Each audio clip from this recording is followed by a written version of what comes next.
Hey everyone, this is Rishi, and I'm excited to show you kind of a really cool new tool that we've been deploying for a lot of our customers.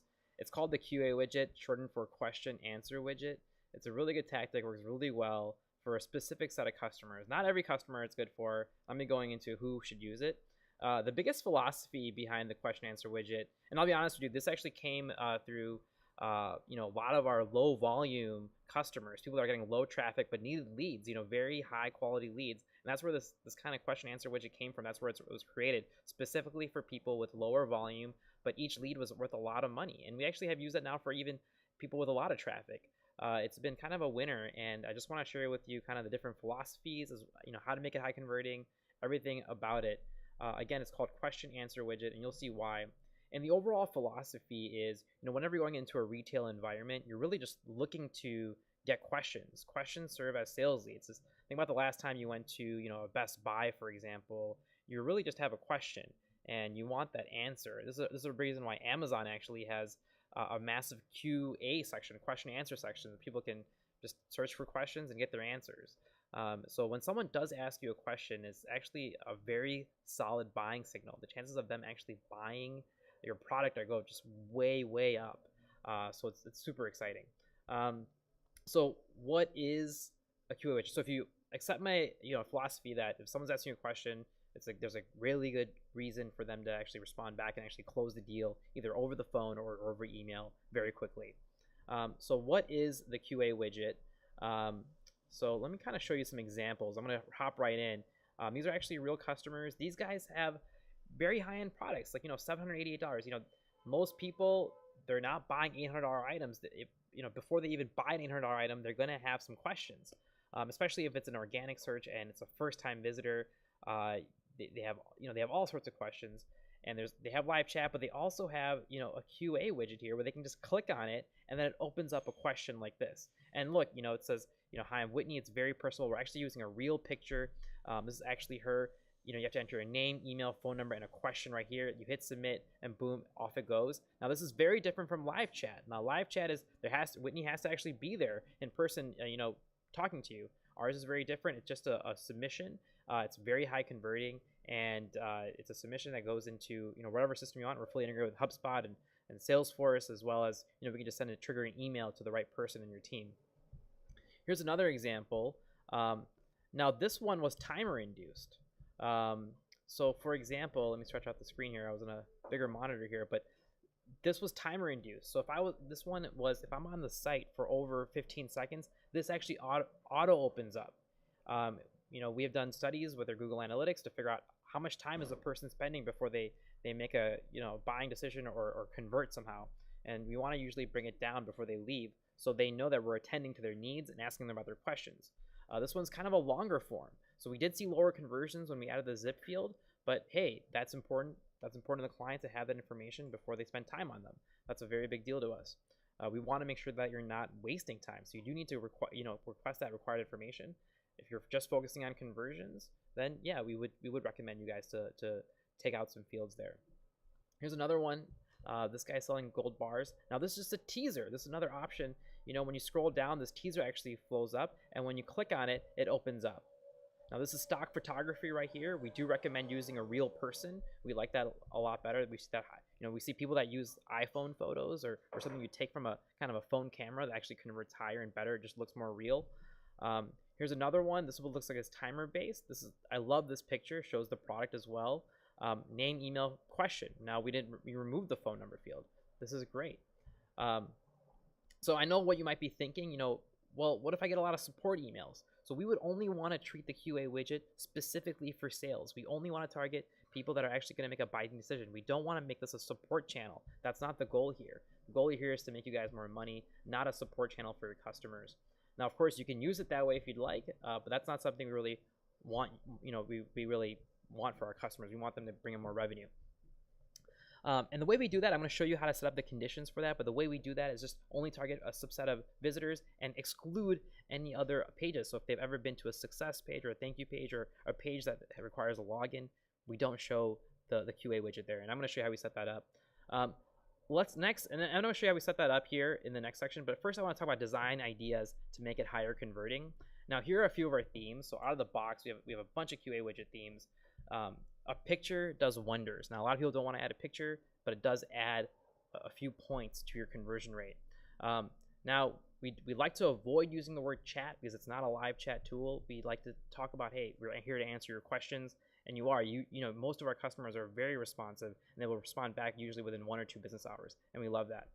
In general, these QA widgets just 10x higher convert contact us pages. This is what a general contact us page looks like, and the reason why these are lower converting is because last time you had an experience with a contact us form, you believe it's just going into like a black box and no one's going to respond. And that has happened to me. You know, raise your hand if it's happened to you. It happens all the time where you send an email and you just don't get a reply back for a few days or sometimes never. So we want to avoid these. We want to avoid these at all costs. In general, they just look like black boxes. And that is why the QA widget has taken off. You know, we see a lot of, people love, this is one reason why people love live chat as well. Now, the reason why we're not doing live chat is most of our customers, they're busy. They're not on live chat 24/7.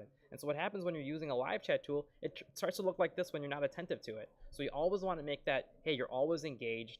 You're not there right now, but you can get back to them very quickly, very rapidly, and you want to showcase that. So here's a great design of that. A picture we love. We love a little bubble talking to them, and then very clear fields. We have a few other themes as well.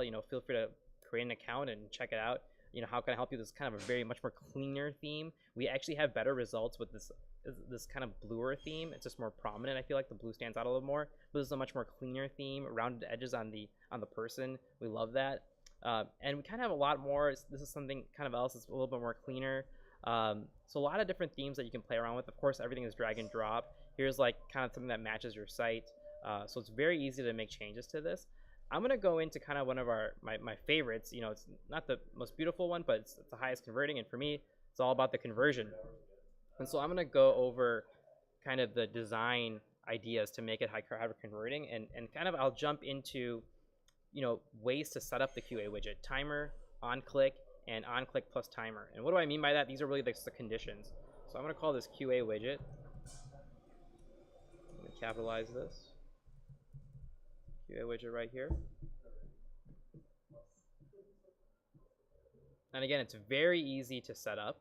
I'm really kind of excited to show you kind of how the analytics works too. It's really powerful stuff. So first of all, you just click in here, and we have a text block. So you can easily just change this to questions. We are here to help. So that's just the tagline right there. And right now we're just using a non-native close button, but we can easily add like a native close button as well. That's pretty cool. We can easily replace this image. I can turn it on and off. Again, we love personalized photos. We love pictures of people on an iPhone. It's awesome. Now, we also want to add a phone number field. Most of our customers love phone numbers. They know they have a sales rep. They can just get higher conversions there. So we can just add a ghost text, enter phone number. And you know what? We can just make this optional and let's not be overly aggressive. We'll just add it if they want to add it. A lot of people want to call back actually. So we can just add a container. And there's a lot of options in terms of design. So we can even add like, only enter your phone number if you want to call back. The question could be very simple here too. Now I'm going to go on and click the teaser, make the teaser. So I'm going to change this to questions here to help. And then I'm going to save and preview this. And here we go. So it's cut off. I can add some spacers to make it go to the right a little bit. But when I click on it, it opens up.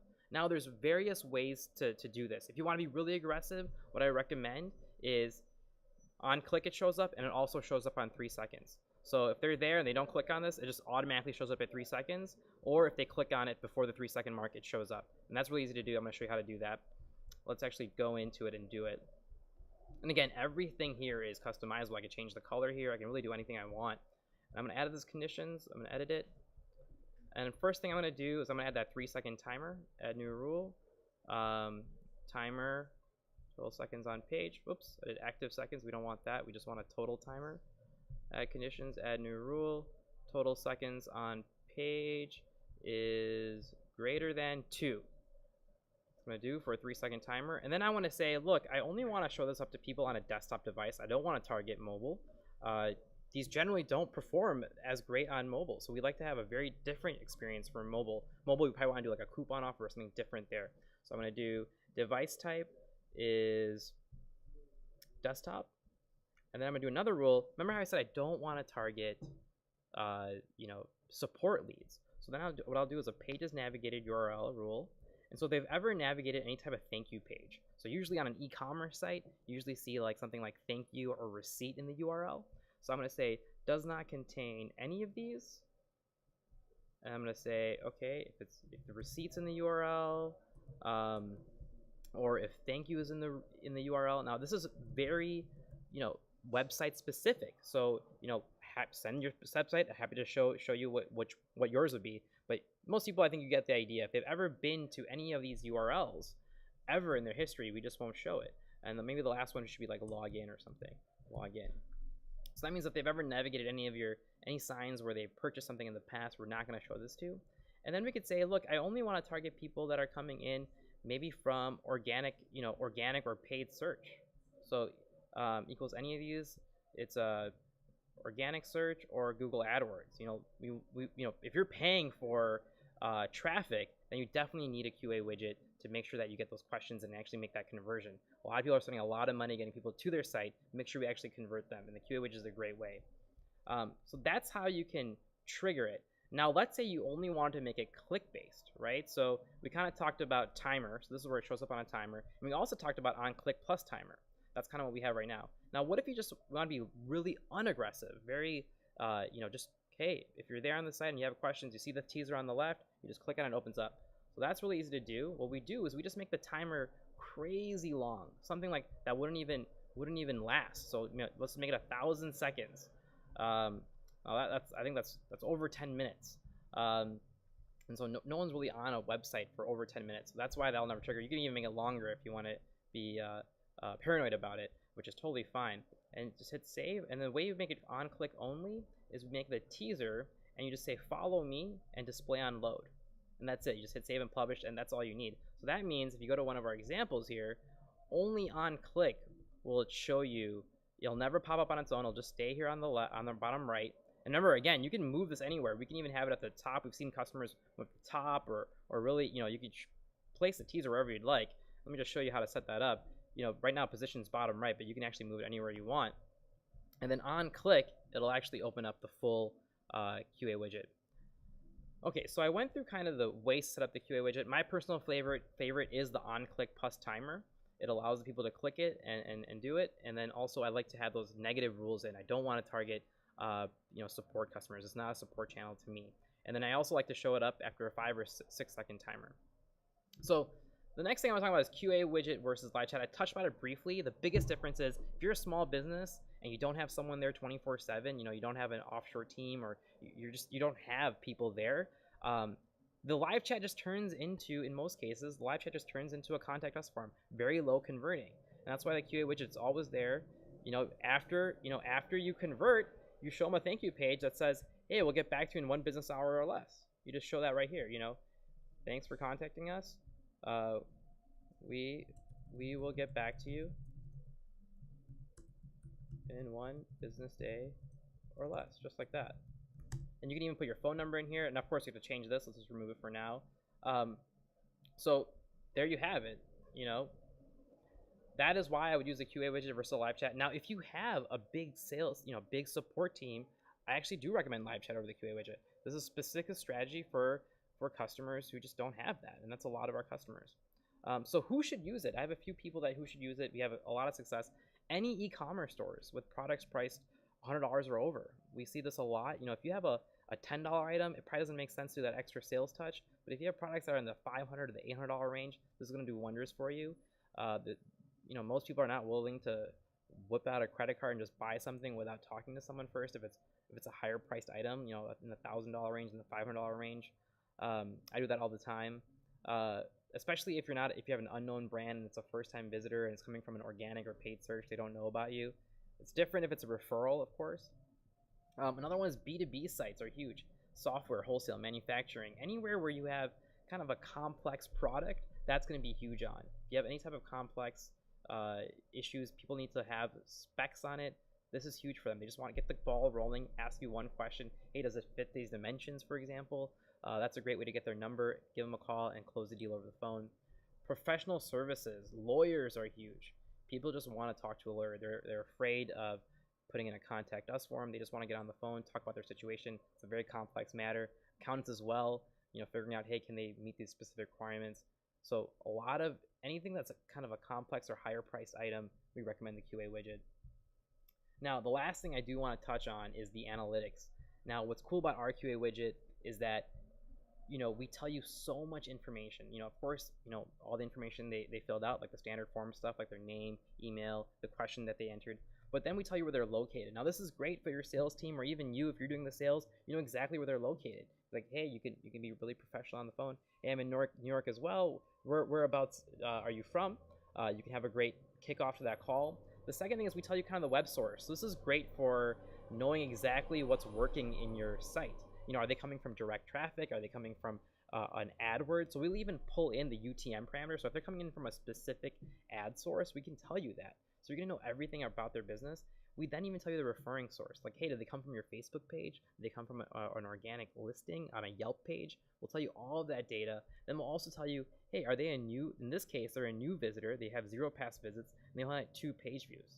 So we give you a lot of information on who this customer is and why they're on your site and what they're looking at. So we even show you kind of their submit page URL. So you're gonna be able to see what are they looking at. You're gonna be able to see kind of what they looked at when they converted, what their questions are. All right, that's it. I hope you guys try out the QA widget. It's very easy to set up and get going. If you have any questions, feel free to email us or contact us or request a demo. Excited to show you this and share this information with you. Thanks.